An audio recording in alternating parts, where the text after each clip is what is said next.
So I'm captured by this idea that we read about in the Gospel of Matthew, where Jesus goes into the temple and he sees people changing money and selling things and buying things. It's a place of trade, and Jesus is angry. He's just angry, and so he goes and he turns table, he makes a whip and he drives out those who are trading in the temple.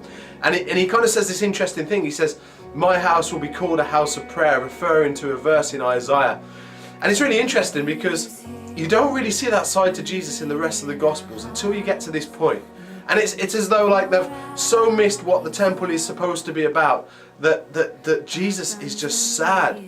And so thinking about that in the context of church, you know, it's so easy to make church so many things but yet miss the heartbeat of what it should really be about. And you know, we believe that God is calling Sunny Hill to be a place of prayer. And so this 24/7 really is just the start of an expression of worship and intercession that we believe God is calling us into. And here's just some testimonies of what people have enjoyed about the prayer room over this last week.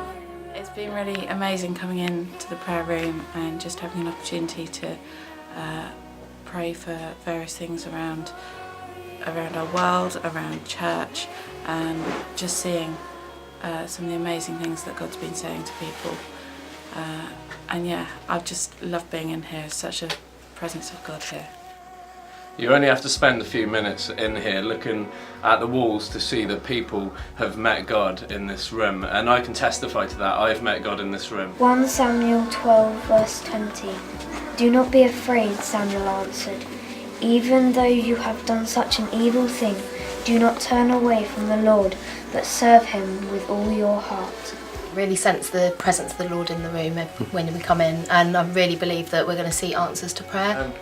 Yeah, I think prayer is kind of really important, kind of very essential really. I think corporate prayer is really good as well, and just see what God does through us, and yeah, just bringing God's kingdom kind of to Paul and that. And it's Jesus coming from the sky to the earth, and he's flying to the sun to make it a bit brighter.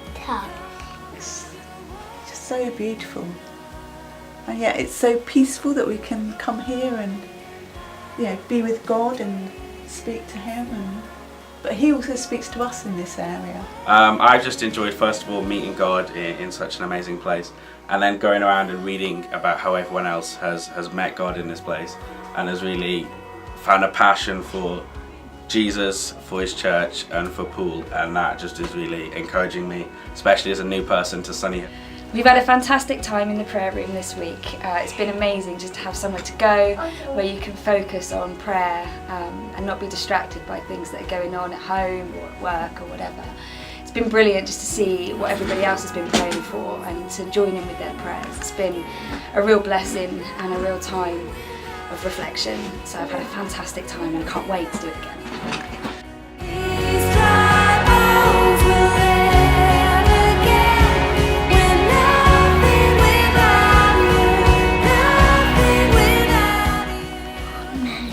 It's been amazing over the week, just seeing people filling up the hours, coming in, seeking the Lord in this very room, experiencing the presence and the peace of God, writing poems, drawing visions, drawing pictures, sharing scriptures. That just being here, you just really sense the presence of God. And that's the thing that people have said. The two greatest things about this room is, first of all, when they come in, they experience the peace of God.